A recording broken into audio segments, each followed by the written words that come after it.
Hello. Assalamu alaikum. Good morning. Khushamdeed. Ji ayanu. Goedemorgen. Pakhairagale, ni hao, chune shumme, washmale, Ohio, Gonzaimas, Guten Morgen, Ola, Bonjour, Privyet, Kaifahal, Hale Shuma Chatore, Ahlan Wasalan Marhaba, Kaifahal, Buna, and a very amazing good morning to everybody who's tuned into PTV World and are watching World this morning alongside the very amazing, the very talented Shiza Hashmi and Shazad Khan. Hello Shiza, how are you today? I am absolutely great. How are you? I'm absolutely perfect, ladies and gentlemen. The day today is Wednesday, and it's so Halfway through the week. when you're in the middle of the week, for example, when it's Wednesday, you're very hopeful about life because of the fact that you could see Saturday and Sunday coming in 2 days' time. But other than that, people who are dedicated in life, people who want to bring about a change, do not really care which day it is. What they do is that they take a single step every single day because they are so destined to reach their destiny that nothing can stop them. May it be a weekend too as well. And this is what we pray for everybody out there. We want you to be dedicated because it's time to rise and shine, wake and bake, get Absolutely. up, and be more focused in life. Absolutely. You know, this is what actually your motivation to wake up every morning should be. But other than that, ladies and gentlemen, there's something actually really funny that I need to discuss with you guys. Go ahead. So Okay, let me. I think that I can read minds. Okay. So, what you need to do is, okay, ladies and gentlemen, I'm going to, share this talent with you guys as well. So I feel that, you're actually suffering through a problem. With So my you, throat? so you, with the throat, okay, so she said it too as well. Yeah. Making my job easier. So what you have to do is that you actually have to think about one of that action which you did and your throat's not fine. So just think. For 1 minute, yeah. I Are you have- thinking? yes, I've O- thought okay, let me about it. get it. Okay. Does it have to do something with peanuts and water? Probably, yes. Probably. Absolutely. Okay, so what happened? Come on, So tell me. I'll tell you. Okay, I know everyone has heard this before. Do not drink water with peanuts. But I love my favorite part of winter is actually having peanuts in the night. So In I front just of the heater? yeah, but the heater's not on Oh for yeah. now. So I So was you in just my blanket, yes, reading my stuff for the morning class and everything. So I kept eating a lot without keeping track of what I was doing for a very long time. When I woke up in the morning, my throat is like super parchy and so painful. I cannot. Oh, I can. I think Anyway, the you guys only don't do it because I know as much as you love winter, go for coffee or anything. But yeah. this particular combination, avoid, I mean, please. even other than peanuts, ladies and gentlemen, the type of weather it is these days over here in Pakistan, especially in Islamabad, and then moving on towards the northern areas, please make sure that you do not have anything cold. Do not drink cold water. Do not have ice creams. Please make sure that you stop all of these things. And then there's one more important thing, and that Okay. is that half of the time, whenever we are at our houses and inside our homes, we forget to wear sleepers. That's Please true. make sure that you wear your sleepers because that's the first cause. I mean, this is something which I've been hating since, I don't know, since my childhood, that whenever I was never wearing my slippers, my mother will actually tell me, oh, you're going to catch flu, and I always did. So Yeah. please make sure that you listen to your parents, okay? Yes, But absolutely but true. now coming down to what we are discussing today. So we do not have top stories. It is because of the fact that we have divided the show today in two segments, and we want to pay full attention to it as well. Ladies and gentlemen, as Pakistanis, we believe that everybody needs to play a role. Now, when we talk about playing a role, half of the time, we youngsters, we miss out on direction. And other than direction, for example, when you living with your family and it's a joint family system, so you live in a, in a very decisive kind of manner that Okay. okay, this is for Abu, this is for Ammi, this is for Everything is grandmother, chalked out, grandfather. sort of. So it's like a total narrative of the house that, okay, this is how we're going to live our lives. But talking about Pakistan, I think that we were very unfortunate that nobody actually came up with a unanimous adapted narrative of Okay. Pakistan. Because, for example, if we talk about religious parties, if we talk about liberals, if we talk about all these segments of the society, I think each one of them has got a narrative and they probably are working on it too. Now, what we have done is that we've actually invited somebody who's very amazing with his career too as well. But other than that, while he said it, he used the same word that, मैं लिख बैठा हूँ ये किताबें 2015 में. But these books are having an impact over Yeah, here absolutely. on all of us Pakistanis and outside the borders too as well, because this book talks about the narrative of Pakistan. Now, for somebody, the question which came up to my head, sorry, was that for somebody, how can he actually make the entire Pakistan know that this is This is what what the your narrative narrative is. needs to be? Now, this is something which we need to discuss. But first things first, We're going to ask him why this book, why this title, And also, and does the yeah, narrative of Pakistan that he figured out actually resonate with, let's see, the sorry. narrative of different segments of the society? Can, let's say, the religious cleric say that actually, okay, I believe this is the narrative of Pakistan? Or the moderate people can say this is the narrative of Pakistan, or politically charged people. So this is why actually we have him in the Politically studio charged. today. And sorry. Politically charged, just like that. So the term actually gave me goosebumps, but it's perfectly all right. But ladies and gentlemen, on my right-hand side, we've actually been joined by the author of these two amazing books, which are in my hand as well. Want you all to please take a good look at it. So the first one is Narrative of Pakistan, and the second one is Allah Nur Samawat wal Ard. And before I tell you who the author is, I want to show you the books. So, okay. If you can take a closer look to both of these books, I think that will be great. I think everybody can see that. And yes, so here they are. Narrative of Pakistan. Yes. So And actually, now, these books were written a year apart only?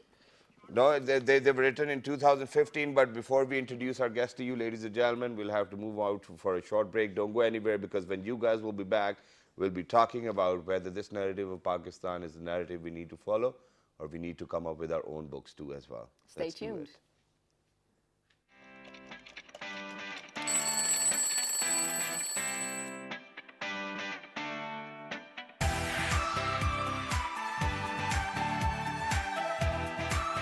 Police recruits की passing out तकरीब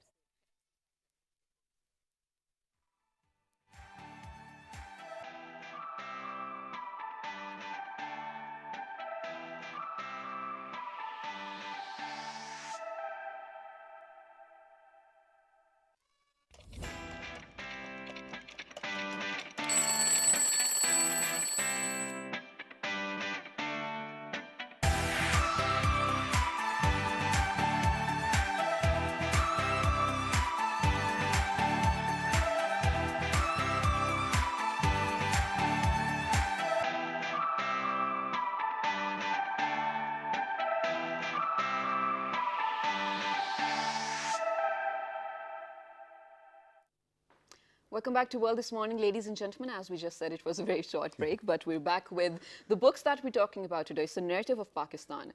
I mean, imagine a person just thought, I'm going to stand up and I'm actually going to define the narrative of Pakistan. But we can all agree to disagree. I mean, we all have our own perceptions and I everything. mean, it's but not this even is about why perception. I think this Someone- is something which we love doing over here in Pakistan. Just standing against everybody. Yeah, that I do agree with that. I mean, everyone has their own opinions and everything. But this particular guy is in the studio today, and he's going to sort of explain the narrative of Pakistan that he defined for us. So on my right-hand side, ladies and gentlemen, we are very proud that we have been joined by Flight Lieutenant retired Mohammad Siddiq Sheikh Saab, who's the currently Additional Secretary, Ministry of Interior. He's the author of both of these books as well. Hello, sir. Assalamu alaikum. Good morning. How are you? Wa alaikum assalam. I'm very fine. Thank you very much for joining us. So first things first, sir, the purpose behind writing this book. The purpose is very clear. First of all, thank you so much for inviting me here. It's a pleasure to be with you and explain about this book. Narrative of Pakistan is a very important subject. I somehow tried to attempt it. It was irritating my mind also, like any Pakistani. We would like to be clear what we are and what should we do, and what is actually Pakistan all about. There are different approaches to it, but I tried to be a little more objective. I have explained the history of Pakistan, like I've taken the heritage part, and in the heritage part, I have tried to explain it with the history through artifacts. Okay. This is a method which has brought in objectivity. In the sciences, natural sciences, we are very objective about the research methodology, but about the social sciences, it's difficult to bring in objectivity and evidence. British Museum regularly relays a program, History Through Artifacts. Right. So with that pretext, I thought about our history and heritage on the basis of history through artifacts. Incidentally, I remained director of Lahore Museum also. So what is amazing about Indus civilization is that you have traces of history, inhabitation in the Indus civilization since Stone Age. Wow. And you have a continuous account of the human history till to date. If you visit Lahore Museum and other museums, you find all these artifacts. And another amazing fact about this is that all these are these excavations were carried out by the international archaeologists. So they are unbiased, they are neutral. Right. So that is another that adds another level of authenticity to it. Like I said, this Swan Valley has the traces of Stone Age. Then you have Mehergarh, Bronze Age, and then you have Amri, Cholistan, and Mohenjo-daro, Harappa, and then finally Gandhara civilization. All these are in chronological order. What we find is, like if you see Mohenjo-daro and Harappa, you find the town planning in 2500 to 1800 BC, when in the rest of the world it was not much developed. You find the artifact of King Priest, which coincides with the concept of Plato's philosopher king. Now, Plato comes in approximately 300 BC. Right. And this was written 2000, this was 2000 years before that. Right. And then when you talk about the Indus seals of Harappa, they are displayed in the British Museum also. The language has not been deciphered. But one thing we can say, there's lack of research. But another argument can be that the people of this area were literate enough, even in those times, when literacy was not very common in the world. Right. You know. Right. So with all that background, we are rich in culture, we're rich in Absolutely, heritage. yes. What my thesis is that Indus man or Indus civilization has either itself been leading or part of the leading or compatible to the leading civilizations throughout the human history. Okay. Okay. This is what I think my thesis is, and based on the artifacts. But I think what is hard for me to understand is that how can artifacts which are long gone, which we probably weren't looking after too as well, which we haven't preserved, which we haven't studied about, which we haven't researched about, can actually dictate the narrative of the country? Well, this is just narration. I want to know who I am. Okay. Right? I cannot disconnect myself. That is my history, that's my heritage, I have to own it. But you know, as the time goes on, there's another book on this subject, Indus Saga, and that is a very famous popular book, which you know, talks about two different civilizations, Indus civilization and Ganges civilization, Muslim civilization and Hindu civilization. And that is basically a very scientific book, again, a very good thesis, which was actually counter narrative to the book of Jawaharlal Nehru, Discovery of India. I go further on. I mean, you can have a different interpretation of artifacts, but there is a standard interpretation. This would at least show where we were at different points in time. Right. When we finally come to the Muslim era, it was a great empire. And if you read Paul Kennedy, the bestseller Rise and Fall of the Great Powers, he writes about the Muslim empires and the Mughal empire, and he talks that the hallmark of this empire was their efficient bureaucracy. Right. So during this period even, we have been quite leading. This was one of the great empires in the world. Yes, we were taken over and there was colonialism. Yeah. But I have also taken up in this book about the world order changes. Right. So Spec- before you start, I think you are already going to talk about that. But in this book, you have also taken inspiration from Qaid's speeches, especially the ones you talk about policy making and whatnot. So do you want to shed some light on that? Yeah, definitely. We come straight away to the Pakistan movement. And I did not find any better way of explaining, you know, Pakistan movement than the Qaid itself. Right. I mean, he was the person who represented everything. Out, no, if you go through his recorded speeches, there are more than 400 recorded speeches of Muhammad Ali Jinnah, public speeches. Okay. The astonishing fact is that he has not used the word secular or liberal even a single time Wow. In all of these 400 in speeches. all of these public speeches. Okay, I think that's something for the entire nation to take away as well. On the contrary, he used the word premier Islamic state, Islam, Sharia, Quran, Sunnah. I have taken few important speeches here in my book, and one of the important speeches is his speech delivered to the American broadcast. The very first sentence includes the word premier Islamic state. He was never defensive about Islam. He was never defensive about being Muslim. And I think we should not be defensive about being Muslim, at least, because our constitution says it's an Islamic state. Yes. It's an Islamic Republic of Pakistan. Any law repugnant to Islam is void. That's our narrative. Yeah. But I would like to differentiate between, religious tolerance, secularism, and liberalism. Liberalism is no religion, let's have fun, let's have party. Secularism is it's a personal matter. Okay. The religion is pure personal matter. Tolerance is you have tolerance for others' viewpoint.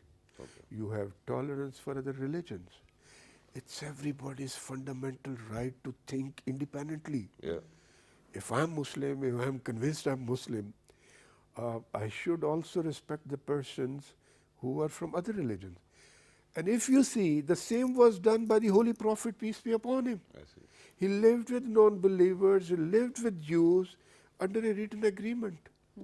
He had no problems. He lived with them under a written agreement.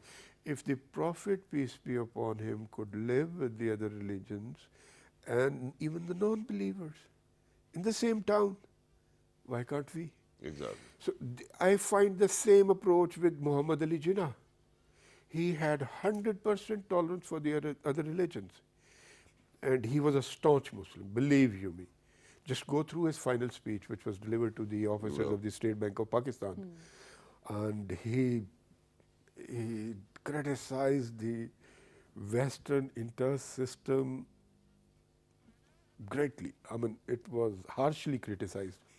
And finally, he constituted a board over there, a cell to Islamize the economy of Pakistan, which is working in the State Bank of Pakistan till to date. Okay, that's great. Okay, but sir, now moving on, since you said that, if we, listen to all of those speeches, he has mentioned about the premier Islamic state and the word liberal and secular is not used. Okay, that's fine. So now we are moving on towards what the book entails itself, which is the narrative of Pakistan. The first thing is being tolerant. Okay. Now moving on to the second facet of the narrative of Pakistan. What is that? Then, I have talked about the world order changes. Okay. There was, if we take last 100 years, there was a change of the world order twice. It was changed from the colonial world order, and then from Cold Warfare to new world order. If now? you see in the colonial, again the Do you world, think this is the world scholars, the political intelligentsia is predicting world order change. Okay. Even the American research think tanks are also talking about change. I'll come to that later. If you see the change of world order from the colonial world order, major political struggle was started from the subcontinent. Okay. South Asia. South Asia, Pakistan, Indus area, this was the major hub of the political activities. Talk about the second Cold Warfare world order change. The war was fought in Afghanistan. Nobody can deny that Pakistan was the front state line. Exactly. The world order changed. There was a mighty superpower which disintegrated. It's a hard fact, hard reality. It is. And the role of Pakistan cannot be ruled out. Again, everyone knows that we're going through war on terror, and it's being fought. We're right in the middle of it. We have sacrificed so much in terms of, human lives, lives of law enforcement agencies, military personnel, shohada, and more than 50,000 recorded, human life losses, more than 35,000 of the law enforcement agencies of the army, and more than $100 billion of loss. We tell the world we have lost maximum, we have contributed the maximum. Exactly. But what is happening, there's a collective report of American think tanks, and they say in the next 10 years, the world order is going to change. There will be regional blocks, and the good thing about it is that it includes Pakistan amongst the emerging countries and a country which will have significance and importance. Okay, that's great. But now at the same time, sir, since we are only left with 2 minutes, we have to wrap up the segment too as well. Now with the changing world order, don't you think that the narratives will change too? Sir, I think. So do you think that there's going to be a sequel of the book too, I think, in next I 10 think years? I'll have to go for that. But just to wrap it up, I have finally said that we should keep the national interest paramount. Wow. Our national interest includes economy, security, and stabilization. We should work in all these sectors. I have given a framework also, my suggestions also, and I have also included 3 research papers, one on judicial systems, the second one on water policy, and third one on financial regulatory systems. So it includes a recipe for the future, and I will definitely, I'm Well, sure that's I'll have to great. give it. Well, thank you very much, sir, for joining us, and it was lovely to have you. And it was, we felt pride in it that, you were here with us. For somebody, ladies and gentlemen, who as a Pakistani played a part to be a member of the society, to be a responsible member of the society, and to educate all of those other people who may be haywired because of the fact that they were watching quite a lot of television or were probably busy watching videos on their cell phones. So other than that, I think that was great to have a conversation with a person whose knowledge was such Enlightening. it was in line with what he has done because of the fact that he's researched about it, and he had I mean, just imagine that if you have to listen to 400 different speeches, no matter what happens, it takes dedication a lot. So make sure that you find this book. I believe that it's available everywhere in every other bookstore. Yes. Okay, it is. So please make sure that you go ahead and you buy this book, Narrative of Pakistan, by Muhammad Siddiq Sheikh Saab. Thank you very much, sir, for being with us. It was lovely to have you. Thank you so much. Thank you very much. And with that, ladies and gentlemen, we're going to head out for a short break. Don't go anywhere, because the next segment is actually in line with mental health. And there's something very important we need to share. Don't go anywhere. We will be right back. Good morning.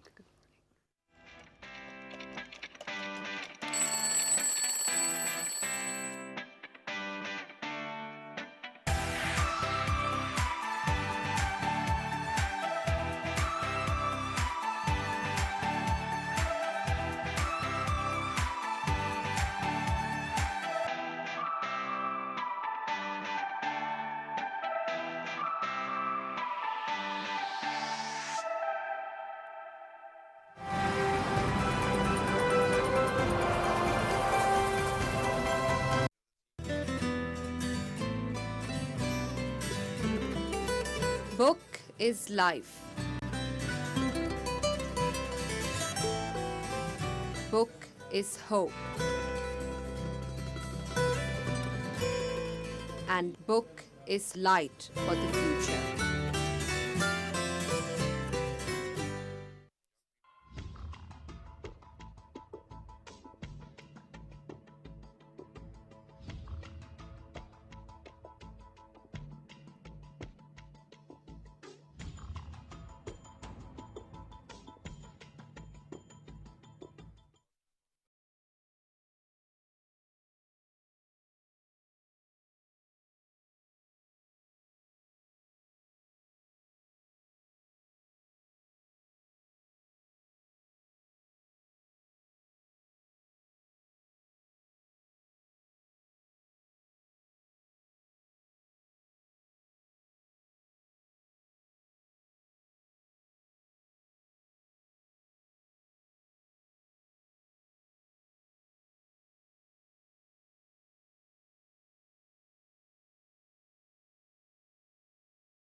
Welcome back to World This Morning, ladies and gentlemen. For all those who just joined in, today is Wednesday, and in the first segment, we talked about this amazing, well-informed, well-studied, well-researched guy who actually wrote a book on the narrative of Pakistan.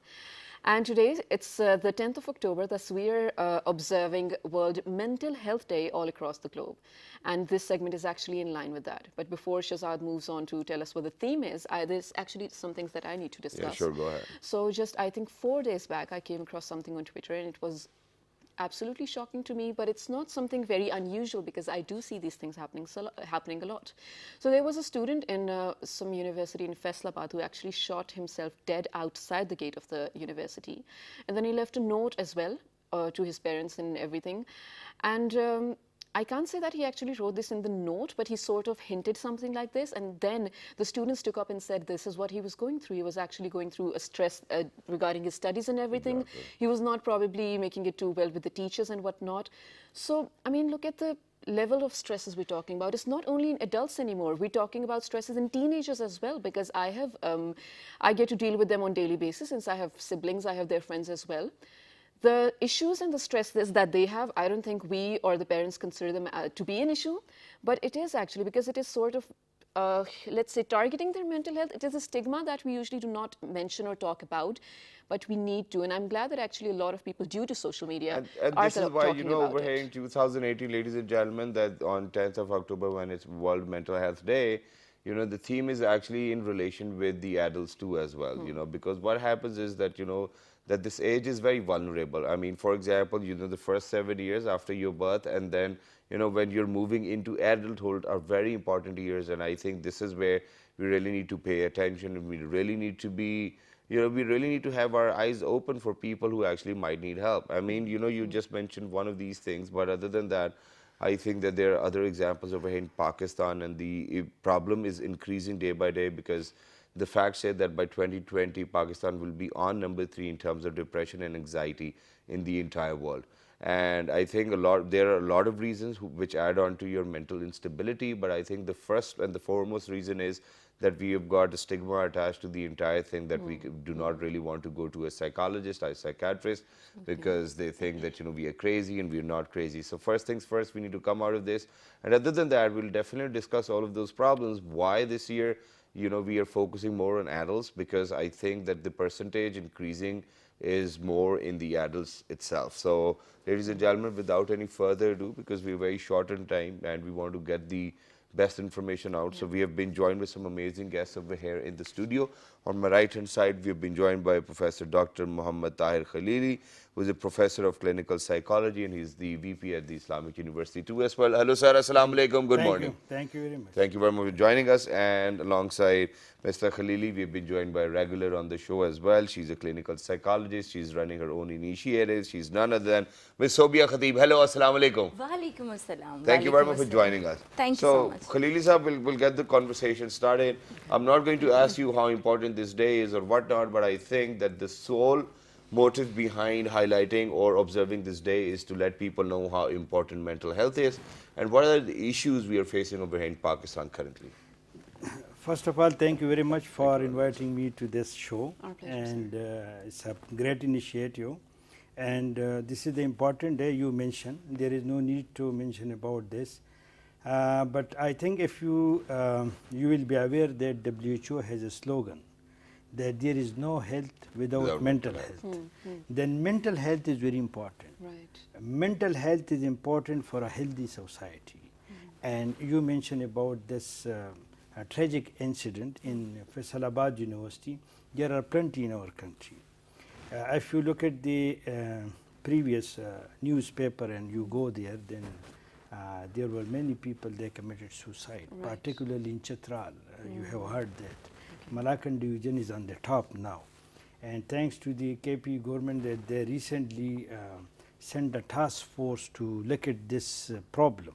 Because it's a serious problem and the young people are coming, Absolutely, And yes. this time the WHO focus is on the young people, Young people, yeah. from age 14. Shehzad mentioned a very important point that is a transitional stage. Exactly. It's a very crucial stage because the individual wants autonomy Okay. at the same time. But he is also dependent on the parents, and he is exposed to this media, to the global media, which is an unrelenting media. There is no limitation, but whatever comes to their mind, they disseminate to the youth. This is the basic It's theme. unfiltered, Yeah, right? we recently did a study in KP, that is the psychological autopsy of those who committed suicide, Okay. and the findings were amazing. That was published in a very reputed journal, Impact Factor journal, and we sent those findings to the policy. Please share some with us. maker. We're very Yeah, interested. the findings suggest that because it is very hard to study this problem, because the person is no more here. Exactly. And you have to look at the, like you mentioned, the suicidal notes and other things you have to look at. Relations It's and a very hard and difficult method. The findings are that depression is on the top. Mostly they suffer from depression because there is no communication. Usually, like Shehzad mentioned, the parents, they don't communicate, and they don't consider that this is a problem. Yes. This should be treated through psychologists, clinical psychologists initially, because if the initial stage they address this issue, then it won't become a chronic problem, or it won't become fatal. Second is the pesticides, or the so-called chuhe maar dawaiyan. These are the things which is we Usually used. highlighted in this study, and there is no regulation. Even a child can go to the shop, and from the shop they can buy, and then they can use it. And the firearm, like the pistol and all these things are available, and there is no secure environment that you can keep away from the young people. These are some, but the World Health Organization, you mentioned the changing world, the globalization, Right. that has brought many challenges. The 21st century is a different century. Absolutely. There are different demands and different challenges. That is true, and I think that we are not acquainted with those challenges too as well, and it's because of the fact that I think that the type of grooming we get from our houses, it's so secluded from the outer world, because the parents want their babies to be just fine. But I want to move on to you, Sobia, now. Now, I'm very sorry, I know, Shehzad, that you wanted to ask a question, but since it was in line. So, Sobia, since we were talking about, because what has happened is, and I was surprised because of the fact that I've done so many shows, I've had so many, you've been on the show and whatnot, but for the very first time I got to know that, when you were actually transitioning from teenage into adulthood is the time when you actually need the perfect attention. And we have been talking about years from after birth till 7, and this is when the baby perceives and whatnot. But we've always missed out on this amazing fact that this is because this is the time when you feel insecure. This is the time when you want to be successful. Mistrusting issues This is the time when you want to post pictures on Facebook of having good cars or whatnot. So where are we in terms of Actually, all when of we these things? see how social media is, bulging, and how everything is changing, especially for the youth, and our parents and our teachers are not usually aware of that thing. Yeah. And these leads to the most dangerous things and disliking things when children and when our youth and exposed to that thing, they don't understand, and they just liking, and they just, because as sir mentioned, we don't have the authenticity of anything over here. Right. We don't have the material, we don't have the awareness programs from the grassroots level to the ministry level. We don't give importance to that sect area when 14 years of age onward. We just see this is a normal behavior. Usually in our homes, what we say, it's a normal behavior of a home. He's that getting is the most aggressive, vulnerable he's age, getting right? aggressive, he's irritated. These symptoms are taking usually a very usual. Yeah. That's the sign, and that's this very, you can say, first step from the parents, from the teachers, and from the society. They take it as a usual, and it leads to the disorder form. Like if we see, as sirs, mentions about his studies, we have already mentioned, we have already conducted research. Basically, it is related to the life free from violence and harmful practices. We see in our colleges and universities, because suicidal rate is growing up, and the reason only aggression and stress. These are the basic reasons started, and it leads to the medical problems and even in the lifelong problems for the youth especially. In Pakistan, we have 69% of youth bulge, Right. and but we will see the health policies and related to the health segment of mental health, we have 1% only allotted for the budget of this area. We don't give importance, and even teacher, they usually think that I'm sorry, but I think other than budget, I think it's more important for our parents and the family exactly members to parental understand. styles are very Shahzad, important. to add to Subia's Sir. point, one of my students, she's now teaching in a government college, and Dr. Huma Zafar, and fortunately she is also a newscaster. Okay. And she did PhD with me under my supervision. She studied the young people problem, the adolescents, particularly the individuation, the time they are looking or seeking for the autonomy. And that is a most stressful time. And then we devise a didactic approach indigenously, how they could be treated and how they could be trained to cope such situation during this. But I will add some two other things which is very important. But pertinent sir, to- before you add to this, you know, what we're going to do is that we actually want the perspective from a larger scale, from a macro scale. So what we've done is that we've actually contacted somebody in the United States of America, and she's actually going to let us know, people, that how the world is, you know, fighting against the mental illness challenges global and level. how people are behaving over there, so that we can differentiate and then we can learn. So we have been joined by Mahrukh Mustansir, who is a psychologist herself. Hello Mahrukh, assalamu alaikum, how are you? Good morning. Walaikum salam. I'm fine. How are you doing? Thank you for having me in your show. Perfect. Thank you very much for joining us. But Mahrukh, you know, since we are discussing over here, and since it's 10th of October, we're talking about World Mental Health Day as well. What are the global practices in terms to defeat the mental illnesses? Because over here in Pakistan, we know that, you know, there's a lot of stigma attached to the entire thing. People do not want to go to the doctors. So how do people in the West cope up with their mental illnesses? Well, we have psychologists in every institution in the United States of America, in school, in their hospitals. They have mental health counselor as well. And over here, there is not dogma attached with their certain kind of belief. But in Pakistan, definitely there is a, you know, stigma. Their minds are more stigmatized. They don't want to go to the psychologist since they're not comfortable. And there is also a big issue of the privacy too. However, the problems that usually the youngsters and mostly people are having over here are relationship problems. They are unable to sustain a relationship, and usually we counsel them regarding how to maintain a healthy relationship and how to be more positive and how to keep your mind healthy through optimism. That is really, really important in today's era. It's not only in Pakistan, but also in US, in UK, in Canada, because my target patients, I'm also doing my online business as well, and I'm seeing patients throughout the globe, telepsychology. So what happens, the major problem that I have seen in mostly, you know, in young couples, and especially those who are not married even too, there is a relationship problem. People these days are unable to sustain a relationship because of the instant gratification and the intolerance.